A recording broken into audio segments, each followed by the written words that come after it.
you, Senator Hanson. Senator Layenhelm. Thank you, Mr Acting Deputy President.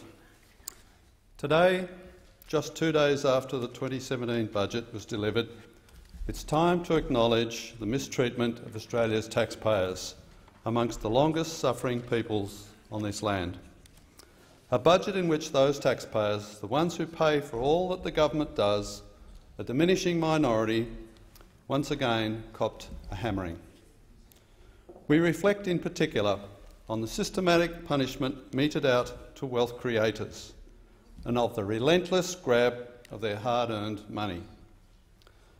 On behalf of myself, my party and those who share my views, I apologise for the laws and policies of successive coalition and Labor governments that have inflicted a profound loss of wealth on our people, deprived them of their liberties and then took pride in recklessly spending their money.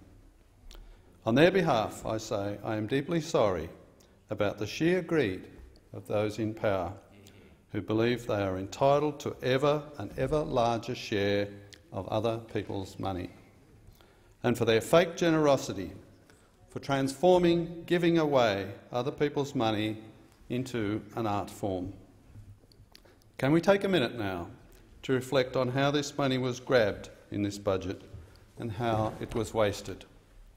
Grabbed from wage and salary earners who suffer higher and higher taxes each year through bracket creep.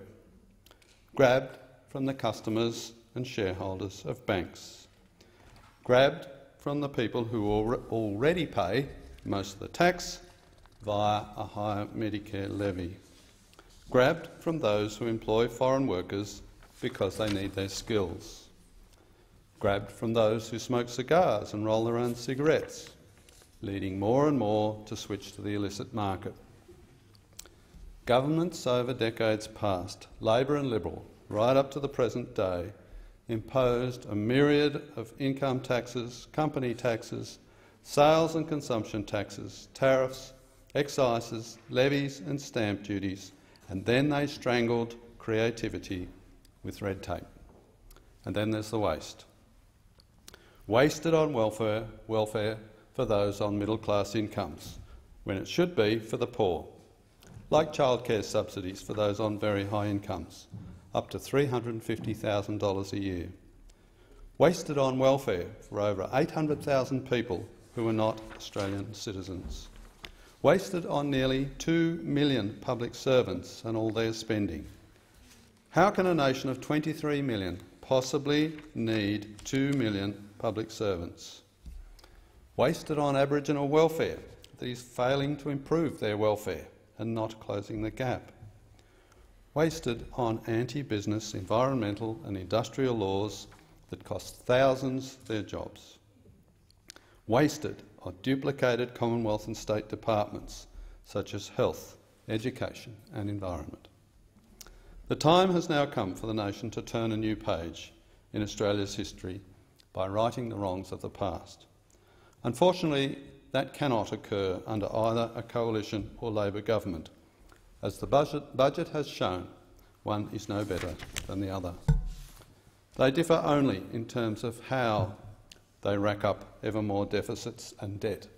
Whether to rack up deficits and debt is never questioned.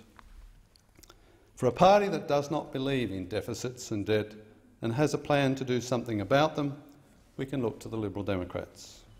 Our 20% flat tax would turn Australia into a magnet for wealth creation, and our plan to abolish import tariffs, alcohol tax, tobacco tax and fuel tax would dramatically cut the cost of living.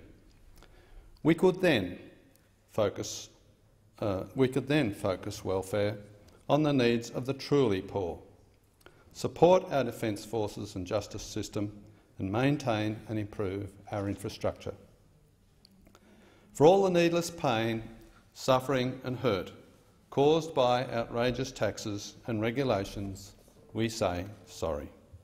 For taxing and harassing the mothers and the fathers, the brothers and the sisters, the value creators and of their valued creations, we say sorry.